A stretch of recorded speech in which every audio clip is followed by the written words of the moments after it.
तो आलसी व्यक्ति कहीं भी सो जाता है। जैसे हम लोग देखते हैं ट्रेन में, बस में, मंदिर में, कीर्तन में, कथा में, जप में, लोग माला में हाथ डालते राम राम राम राम राम राम राम राम राम राम।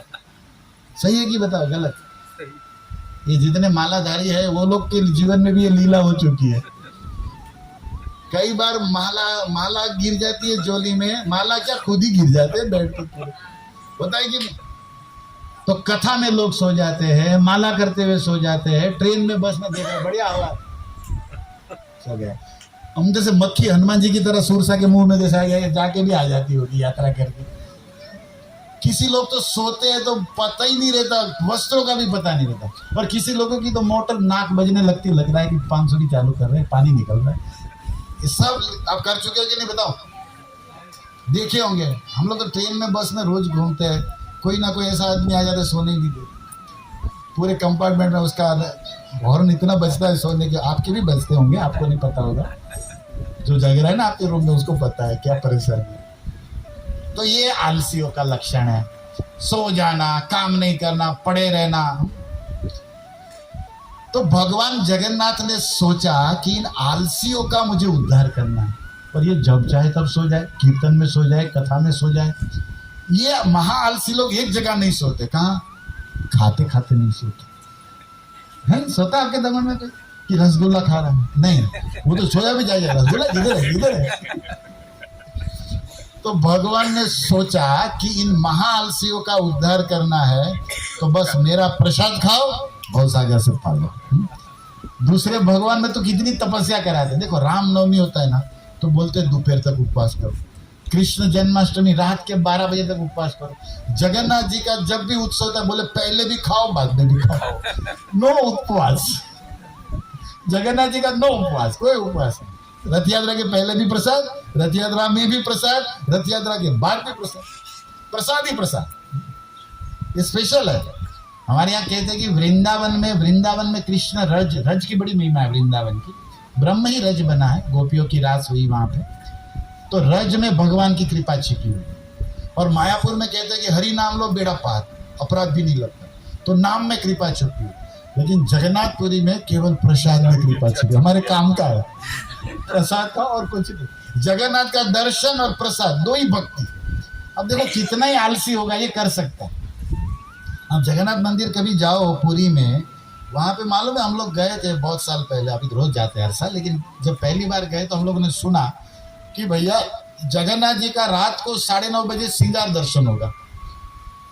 तो हमने सोचा इस्कॉन में हम लोग जुड़े थे, श्रृंगार दर्शन तो 7, 7:30 को सुबह होता है, भगवान को मंगला करके फिर श्रृंगार पुजारी लोग करता है। रात को होता है 9:30 को। बोले हमारे काम का है।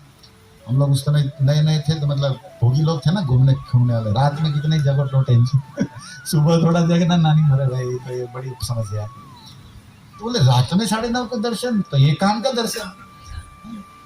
फिर हमने वहां के पंडित को पूछा कि रात में श्रृंगार क्यों करते? बोले जगन्नाथ तो राजा है, राजा लोग तो रात में ही पार्टी करते हैं। बोले हमारे काम की पार्टी बोले राजा लोग तो क्या करते हैं, सब खाना पीना के रात में श्रृंगार होता है उन लोग का, और फिर देर तक 12-1 बजे तक।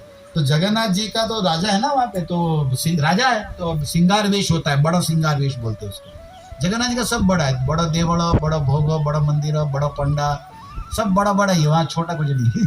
तो वहाँ के श्रृंगार भी बड़ा श्रृंगार वेश। तो 9, 9:30 को श्रृंगार होता है, 10:30 1 घंटा श्रृंगार चलता है तीनों का, बड़ा बड़ा पगड़ी लगता है, और फिर दर्शन 1 बजे तक दर्शन खुला रहता है। और सुबह मंगला कब है? बोले जब जगो तब। ये भी काम का है हम लोग ये लोग बोलते 4:30 को आओ। ये जगन्नाथ बोले कभी 5:30 को, कभी 6:30 को, कभी 7:30। बोले राजा आदमी है उनका, तो बोले इनका भक्त तो बनना पड़ेगा हमको। जब चाहो तब आरती, रात का भी पार्टी, और दिन में भी केवल प्रसाद खाओ और कुछ मत करो। मैं बोला काम का भगवान है, कलयुग के लोगों का एक ही काम का भगवान जगन्नाथ, सब कृपा। अच्छा दूसरा क्या करता है? बोले ये महा आलसी लोगों को इतना प्रवचन दो, इतना महिमा सुनाओ, फिर भी मंदिर नहीं आएंगे, बहाना निकालेंगे। भगवान ने कहा कि इन लोगों का मुझे उद्धार करना है, ये मेरे दर्शन करने मंदिर में नहीं आते, मेरे को बाहर निकालो। ये की भगवान है जो रोड पे आता है, और कोई भगवान नहीं आता। ये भगवान मंदिर छोड़ के रथ यात्रा का बहाना करके आपके बिल्डिंग से निकलेगा। अब देखो कितना दयालु। कोई तपस्या नहीं, दर्शन करो, प्रसाद खाओ। दूसरा, तुम नहीं आ सकते तो मैं तुम्हारे लिए आता हूँ, बस कैसे ही मेरे को मिल लो, तुम्हारा बेड़ा पार कर। है कि नहीं करुणा? क्या हाथ फैलाए खड़े कि आ जाओ, तुमको आलिंगन के लेने के लिए हम, मानो हमारा वेलकम कर रहे हैं जगन्नाथ जी, आ जाओ, मैं तुम्हारे लिए पृथ्वी पर आया हूँ। और वास्तव में करुणा बरसाई। आज के दिन भगवान जगन्नाथ, स्कंद पुराण में कथा है, राजा इंद्रदुम्न के सामने श्री जगन्नाथपुरी में वो जो समुद्र है ना बड़ा, उसमें दारू, दारू कहते हैं लकड़ी को, वुडन लकड़ी है ना, लकड़ी है, लकड़ा बड़ा बड़ा, 3 लकड़ा बड़ा बड़ा समुद्र में प्रकट हुआ। राजा इंद्रदुम्न उस समय अवंतीपुरी के राजा इंद्रदुम्न के सामने 3 बड़े बड़े लकड़े के रूप में शंख चक्र गदा के निशान थे उसमें, और वो समुद्र से तैरता हुआ जैसे जहाज आता है ना, ऐसे लकड़ी आया। सारा पूरी धाम देखने लग गया है क्या है, क्योंकि आकाशवाणी हुआ था कि मैं आऊंगा। उस स्थान को चक्रतीर्थ बोलते हैं, आप पुरी में कभी जाओ चक्रतीर्थ, जहाँ पे ये चक्र जिसमें निशान था वो जगन्नाथ जी लकड़े के रूप में आया था। तो कंद पुराण में व्यास जी लिख दिया, कथा तो पहले लिख दिया ये सब व्यास भगवान। अब ये चक्रतीर्थ में जगन्नाथ आएगा लकड़े के रूप में, संस्कृत में लकड़े को दारू बोलते हैं, आपके दमन वाला नहीं, ये भी समस्या है। ये कौन सा भगवान है? बोले दारू ब्रह्म। दमन वाले बोल सकते हैं, हम लोग के काम का ये भी निकला है। देखो जगन्नाथ सबके लिए फेवरेबल है, लेकिन वो वाला नहीं, तुम लोग अपने पे मत लो सीधा। दारू बोलते हैं इसको, दारू ब्रह्म। दारू क्यों बोलते हैं? अब देखो संस्कृत है ना, संस्कृत आप लोग थोड़ा जानते हैं, मुझे नहीं मालूम। संस्कृत में कोई भी शब्द धातु से बनता है, फिर उसमें प्रत्यय अन्य लगता है, एक शब्द निर्माण होता है, उसके कुछ रिजर्व अर्थ होते हैं। जैसे भक्ति, एक शब्द है भक्ति, भज धातु से बना, भज सेवायाम, उसमें त प्रत्यय लग के भक्ति बना। ये सब बोलूंगा तो आपके ऊपर से जाएगा, लेकिन कुछ बेसिक जानना जरूरी होता है। तो संस्कृत में दारू शब्द दा धातु से बना, दा धातु के 2 अर्थ होते हैं। खंडने, खंडन करने मतलब तोड़ने में, खंडन करना ना, खंडन किसी बात का मैंने काट दिया, खंडन कर दिया, ऐसे बोलते हैं। तो दा खंडने और दा ददाती, देने के अर्थ। तो ददाती अखंड आनंद, जो सारे पाप दुख दरिद्रता को खंडन करते हैं और अखंड आनंद को देते हैं, इसमें रूप प्रत्यय लगा के पर ब्रह्म को दारू कहते हैं। जैसे यहाँ कुछ विद्वान बैठे हो, प्रभुपाद के ग्रंथ पढ़े हो, तो उसमें कृष्ण शब्द का अर्थ बताया। कृषि भूवाचक शब्द नच निवृत्तिवाचक तयोरेक्य पर ब्रह्म कृष्ण इति धीयते। जैसे राम, रमन्ते योगिनो अनंते सत्यानंदे चिदात्मनि इति राम पदे नाशो शब्द ब्रह्म विधीयते। उस परम ब्रह्म को, परम तत्व को राम क्यों कहते हैं? उस परम ब्रह्म को, परम तत्व को कृष्ण क्यों कहते हैं? तो उसके कुछ टेक्निकली शास्त्रों में अर्थ बताए। वो सब विद्वानों के लिए भेजा फ्राई का काम है, आप लोग के लिए इतना भगवान ने किया है, दिया, इतना टेंशन मत लो।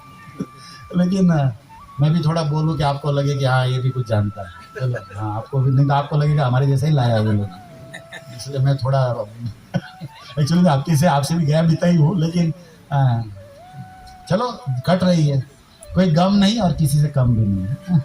बात सामने आ जाए तो कुछ और हो जाएगी। लेकिन हम लोग बड़ा फ्री रहते हैं, एंजॉय करना है। तो दारू देखो बोलने में ऐसा लग रहा है, लेकिन दा शब्द मैंने बताया खंडन के अर्थ में, और दूसरा देने के अर्थ में। तो भगवान परम ब्रह्म को, परम तत्व को दारू क्यों कहते हैं? कि हमारे सारे दुख दरिद्रता का खंडन करते हैं और परम सुख आनंद को देते हैं। इसीलिए स्कंद पुराण में व्यास जी ने इस लकड़े के रूप में जो प्रकट हुए जगन्नाथ, उसको क्या बोला? दारू ब्रह्म, दारू ब्रह्म।